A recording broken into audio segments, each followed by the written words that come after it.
Jennifer Howard was the NDP's national campaign director. She was also Jagmeet Singh's chief of staff and is a former Manitoba NDP minister.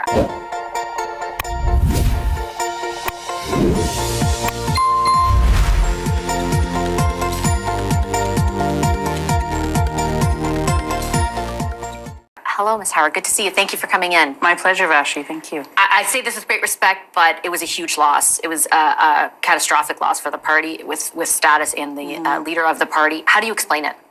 Yeah, it was a really hard night for lots of people, lots of good people that poured their heart and soul into the campaign. Really hard to see great MPs lose, great candidates. Really glad folks like Don Davies will be there. We just weren't the answer to the question that people were going into the ballot box. We're going into to mark their X with. We were the answer for many of them, but not enough of them. And I think that's the reality. The question, throughout the campaign, the question that was put in front of folks, a narrative of the campaign was to elect a prime minister who was going to go and deal with Donald Trump. And we were not the answer to that question for a lot of people. What responsibility does the party bear for not being the answer to that question? Yeah, I think in the coming weeks and months, there'll be a lot of discussion about that. I think, this is not new that being the answer to questions about the economy is not often something that is a strong suit for the NDP. It's true in provinces as well. It was part of a provincial government, as a provincial NDP finance minister. It's, always a challenge to be credible on those issues as a New Democrat. So I think that is part of what we have to pay attention to in the coming years, is how we regain or get some more credibility on that, how we talk about the economy in real terms and people's jobs and how you pay the bills and how you afford a mortgage. I think we can connect with folks in that way, but that's work we have to do in the future. That's not new. That's not new to this campaign. That's an ongoing challenge for us. I guess I have a question as it pertains to the uniqueness of Mr. Singh's leadership and the party under Mr. Singh. And to what degree do you think perhaps the agreement with the Liberals, for example, projected the image that the party wanted to be more about influence than power? And if ultimately you think that informed the way people in this country view your party? I don't think so. We did a lot of research, a lot of polling, a lot of focus groups on the way to the campaign and in the campaign. For voters who were open to us, they saw the influence as a positive. They saw the dental care and pharmacare and paid sick leave and all the things we achieved as a net gain. They expect us to go to Parliament and actually try to get things done. Most people expect the folks they just elected to go to the House of Commons and try to work for them.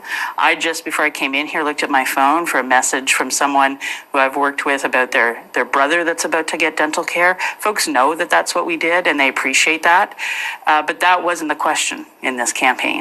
And so, I don't think that the agreement weakened us in that sense. I think the agreement made it more difficult for us to be a critic of the Liberal government, and it made it more difficult for people to see us in the question around change. I think that was the challenge of the agreement for us. Was there a way to navigate the desire to see, influence over programs like dental care without entering into something formal with the Liberals? And I know that you used to get that question, and so did Mr. Singh for a long time. But I do think, just from the conversations I had with people, with Canadians on my radio show, for example, that it really that they started to link your party with the Liberals very explicitly, and it was very hard to extricate that. Yeah, I think that's a great question, and certainly something I've spent some time thinking about. I think the reality is, in a minority government situation, the government in power knows that they've probably got a year to 18 months of runway. Very unlikely that anybody is going to want to bring the government down and go to another election right away, because usually that results in a majority for the governing party. And you can keep a government going and you can extract small things in budgets. But if you want to do something big, like dental care that takes multiple years to happen, or pharmacare that takes multiple years, I think the only way to get a big program like that off the ground is by providing stability for a few years in a row. So I don't think there was a way to get something like dental care or pharmacare, the beginnings of pharmacare, across the finish line without giving a little bit more security. And I think what we knew at the time we were talking about the agreement is, and I think what the Liberals knew, is they weren't worried about the first 2 years. They were worried about year 3 and year 4. And that was really why we were able to force them to do something like dental care, is to give them a little bit more certainty than just the first 18 months. Toward the end of the campaign, Mr. Singh received questions about why didn't you get out of that agreement and essentially topple the government? Because you eventually in September got out of the agreement and said you would rip it up. But there was this confusing kind of back and forth about then what that meant for your support for the Liberal Party. Ultimately, it meant that the NDP supported the Liberals through a number of confidence votes. I was reading some analysis that showed the last one, the third one, I think, that you supported them at. At that point, you were projected to win 25 seats, and that was like toward the end of last year. Mr. Singh kind of tried to make the argument that he put country over party because he was so afraid of Pierre Poilievre getting in. Was that a mistake? And ultimately, isn't the proof of that mistake that there's no party to speak of anymore in an official capacity? I don't think that's a mistake, and I don't think that's why we lost the way we did. I don't think the confidence and supply agreement had anything to do with that loss. I think, there were lots of factors that we didn't foresee. I did not have on my campaign planning sheet that Donald Trump would try to annex the country or Chrystia Freeland would decide to, step down as finance minister the same day she was supposed to give her mini budget. So I don't think that's true. I do think what is true is there is a path in the fall. And there is a path, internally, we were showing a path to 40 to 50 seats in the fall.